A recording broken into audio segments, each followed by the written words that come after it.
सरपंच संतोष देशमुख हत्या प्रकरणातील बीड जिल्हा कारागृहामध्ये असलेल्या आरोपींना वेगळी ट्रीटमेंट दिली जाते आणि या संदर्भातलं जे पत्र आहे ते धनंजय देशमुख यांनी कारागृह अधीक्षक आणि विशेषतः कारागृहाचे जे वरिष्ठ अधिकारी आहेत त्यांना पाठवलेले आणि मुख्यमंत्र्याला देखील देण्यात. माझ्यासोबत धनंजय देशमुख आहेत. काय नेमका तुमचा आरोप आहे आणि कारागृहात चाललंय काय? मागच्या 1.5 वर्षापासून हे प्रकरण झाल्यापासून तुम्ही सगळे बघताय की जेल प्रशासनात जे काय चाललंय त्याच्या अगोदरचे काही दिवस आठवा आणि हे प्रकरण झाल्या दिवशीचे प्रकरण आठवा. एक सिंगल कुठलं बातमी कुठल्या पेपरला किंवा कुठल्या प्रिंट मीडियाला त्या जेल प्रशासनाबद्दलची कुठली शिकायत किंवा काही नव्हती. हे आरोपी गेल्यानंतर मारामारी असेल, तिथल्या सुविधा असतील, तिथं जे काही घडायला गोष्टी त्या संदर्भात वारंवार सगळ्या बातम्या बाहेर येत आहेत. जेलर साहेबांची ड्युटी, जेल प्रशासनामध्ये जे काही चाललेला विषय आहे त्या संदर्भात मी कारागृह महानिरीक्षक पुणे यांना सविस्तर पत्र लिहून तो मेलद्वारे त्यांना कळवलेला आहे आणि मी बीड जेल प्रशासनाला देखील हे पत्र देणार आहे की या संदर्भात सगळी माहिती ही पब्लिश व्हावी आणि सगळी माहितीची सखोल चौकशी करण्यात यावी. तुमच्या मागण्या काय आहेत त्याच्यामध्ये आणि वाल्मिक कराड जेलमध्ये आहेत त्याच्या संदर्भातल्या काय मागण्या? की जे बाकीच्या आरोपींचे जे सिम कार्ड वगैरे वापरण्याचा विषय आहे, हा जो मुख्य आरोपी आहे संतोष अण्णा प्रकरणातला जो मुख्य आरोपी आहे तो हे सगळं करतोय.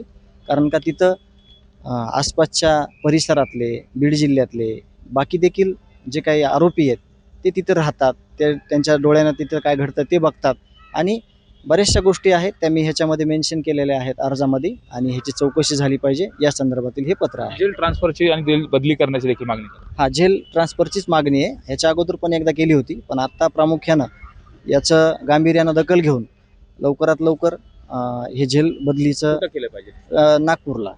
नागपूर असं दिलंय. नागपूर कारागृहामध्ये बदली झाली पाहिजे आणि सगळं स्पष्ट होईल. मग ज्यावेळेस जेलमध्ये असताना सुद्धा दबाव आहे तिथल्या कर्मचाऱ्यावरती, अधिकाऱ्यावरती 100% आहे. 1.5 वर्षामध्ये बातम्या बघा किती आहेत. एकदा मागे जरा थोडं वळून जेल प्रशासनामध्ये जेलर साहेबांची बदली असेल, तिथले म्हणजे वेगवेगळे प्रकार जे घडलेले आहेत ते सगळं बघा तुम्ही. सगळं सिक्वेन्सनं पहिल्या दिवसापासून काय काय घडत गेलं.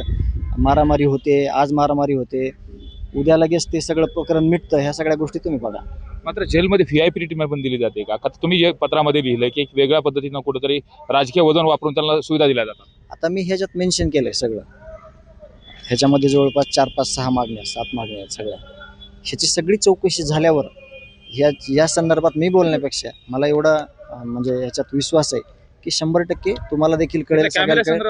कॅमेरा संदर्भात देखील मी त्याच्यात तसं मेन्शन केलं की कॅमेरे तिथले ठराविक जागेवरचे बंद का आहेत, दुसरीकडचे चालू काय आहेत, हे सगळं त्याच्यामध्ये मी मेन्शन केलं. तुम्ही हा जे मी मेल केलेला अर्ज आहे ते तुम्ही पब्लिश करू शकता. मुख्यमंत्र्याकडे काय हे सेम म्हणजे लवकरात लवकर जेल बदली करा आणि ह्याच्यावर उच्चस्तरीय चौकशी लावून याचा पुढील तपास लवकरात लवकर. सुप्रियाताईंनी पण याच्या संदर्भात ट्विट केलं. हा, मी सोशल मीडियात हे पत्र गेल्यामुळं सुप्रियाताईंनी देखील ते ट्विट केलेलं आहे आणि हे जे मी दिलेला अर्ज आहे तेच ते ट्विटमध्ये त्याचा स्पष्ट उल्लेख आहे.